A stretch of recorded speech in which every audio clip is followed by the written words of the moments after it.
Today we're going to make a homemade pie dough. If you enjoy recipes like this, please take a moment to like and subscribe to our page.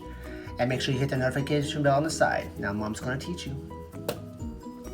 Okay, we're going to start out with 2 cups of all-purpose flour.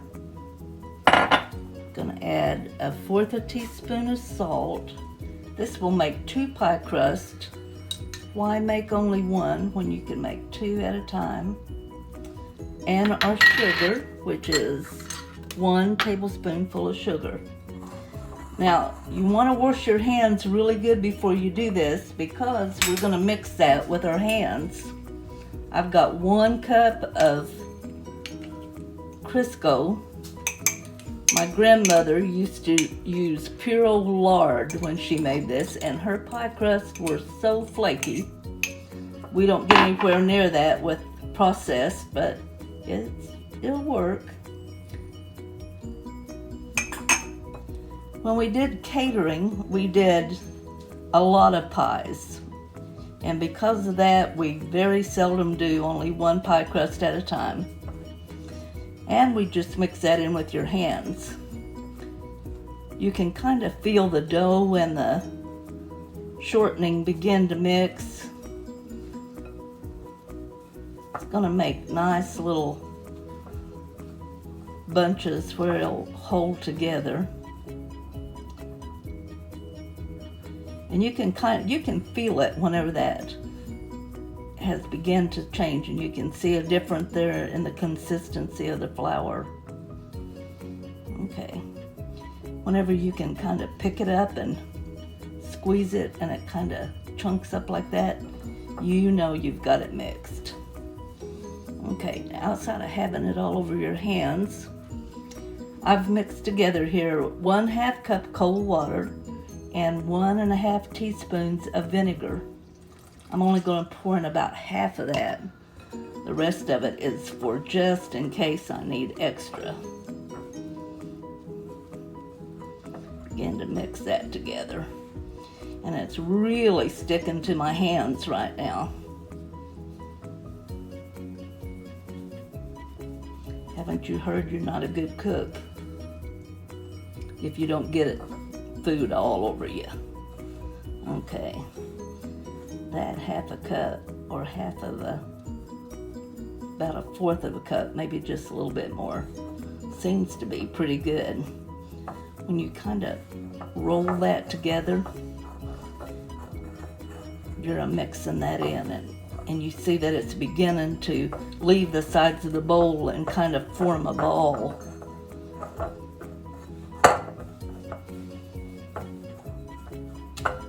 We catered once and we did 9 pies.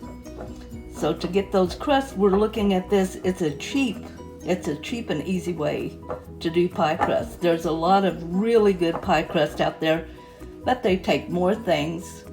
That's more expense, and when you cater, you've got to make a profit. Okay. Now then, you can see that's all joined together pretty good. Pretty good. Okay. Now what we want to do is we're going to divide this in half, since we're doing 2 pie crusts. So you kind of eyeball it a little bit, kind of squish it there where you've got it even. Divide that in half. We're going to make a little disc there out of it. We're going to put each one of these in saran wrap. Stick it in the refrigerator for 20 minutes. Okay, it has been 20 minutes and our dough has been in the refrigerator. I have 1/4 cup of regular flour, and I'm just kind of sprinkling it here on the counter. Take my dough out of the wrap.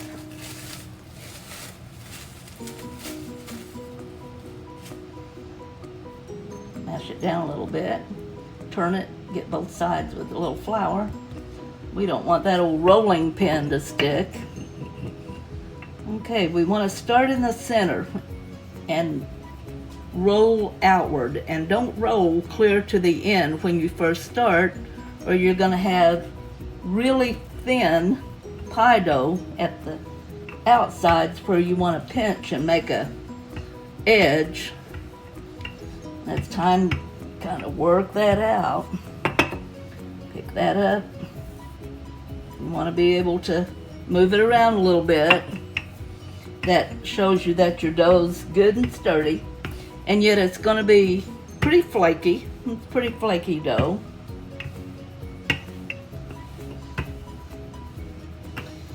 Now this isn't perfectly round because I'm a home cook, and sometimes you have to patch a little bit. Okay. Roll that up like this.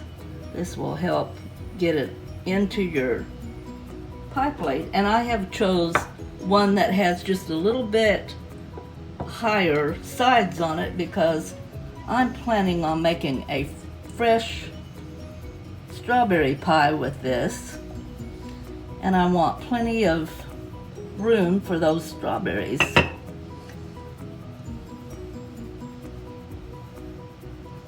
Kind of settle that down in there.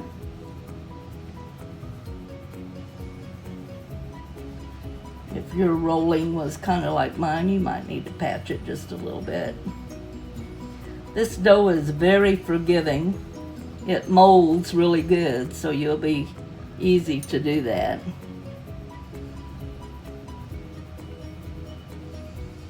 Now I know on a lot of recipes you see where that they put something in there to kind of hold this dough down so it doesn't rise. I've never had a problem with that whenever I make this.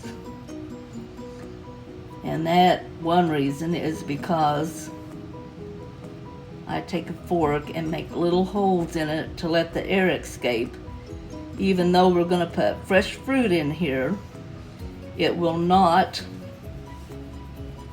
seep down underneath and stick to the pie plate. You can make any kind of a little decorative edge around it. This is just an old-timey one that my grandmother always used. My mom used it. So if it's good enough for them, it's good enough for me. Now take your fork, get that from around the edge.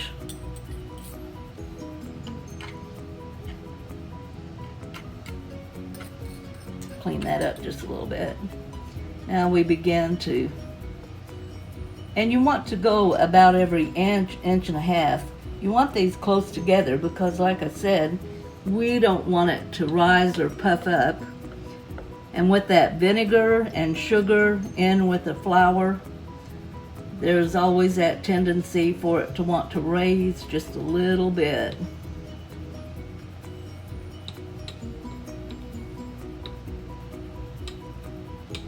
All right, there we go. We're going to put it in the oven at 400 for 20 to 25 minutes.